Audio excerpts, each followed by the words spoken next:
Hey everybody, happy Sunday. So I finished the most amazing graphic novel that I've read recently in the past, I don't know, years.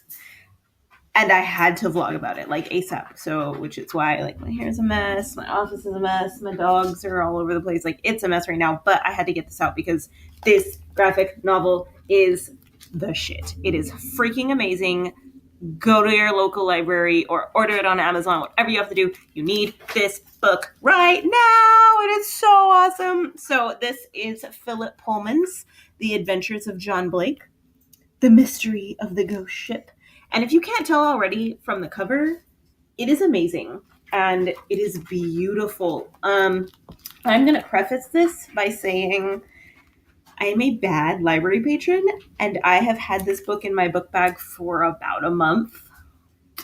That's a lie, probably 2 months, and I have not gotten to read it. And it wasn't until this Friday that the Austin Public Library sent me an email. They're like, "Hey, you really need to turn this book in." And I was like, oh, "All right, I'll read it." And so yesterday I was TSI testing at my school, and there's not much to do. So I started reading it and could not put it down. And so yesterday I did not go to sleep until I finished it. But it is beautiful. Look at this artwork. It is absolutely gorgeous. Easily the most beautiful graphic novel I have read probably ever.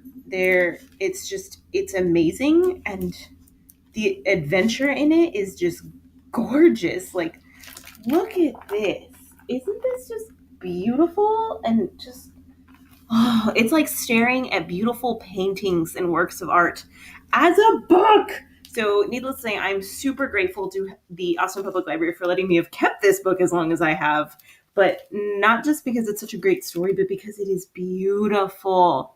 The illustrator is Fred Fordham, and his first graphic novel was Nightfall, and he has a couple online comic art magazines, and he's the illustrator for the Phoenix comic. I did not know anything about him until I read the back cover and read this book, and now I'm gonna stalk him because this was absolutely beautiful. I can't stop saying how gorgeous it is because I was like, look at this to my husband, look, it is amazing. Okay, so the story is about a ship, or a crew on a ship called the Mary Alice, and it's a time traveling ship, but they don't know when or where they are ever. They just travel along on their ship and end up somewhere.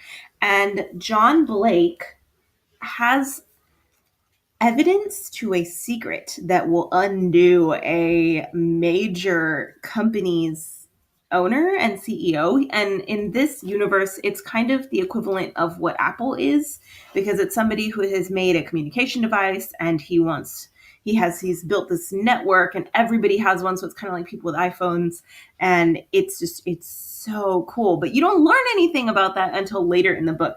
And it starts off with this girl and her family, and they are currently in Fiji. Let me see if I can find it.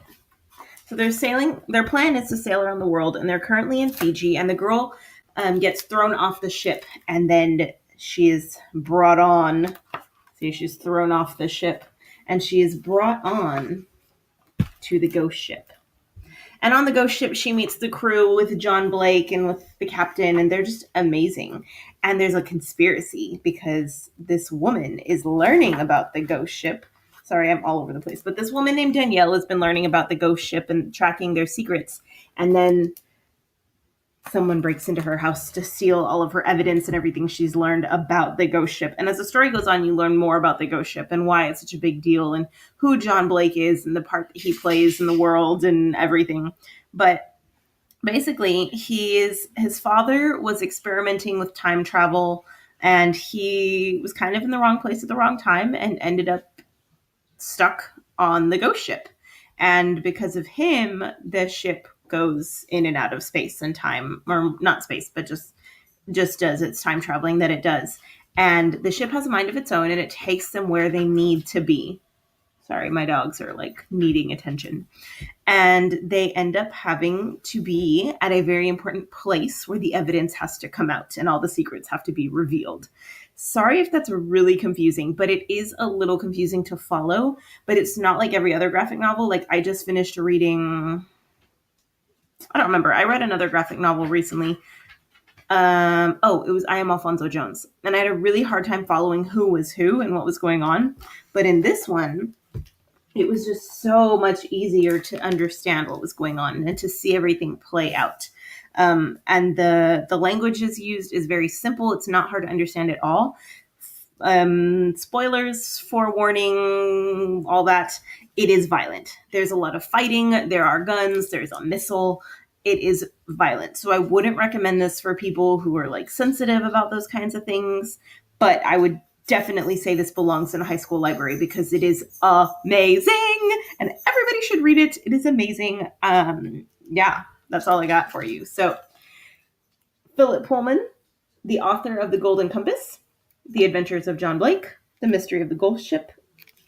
I really hope there's another one, but if there's not, well, this is a great standalone. And this is Philip Pullman's first original graphic novels. This is the first book he wrote with intent to be a graphic novel, and I'm so grateful that he did because it was amazing. So yeah, that's it. Happy Sunday. Thank you, Austin Public Library, for letting me keep the book for forever, and thank y'all for watching today, and go read The Adventures of John Blake. Cool. Have a good day. Bye.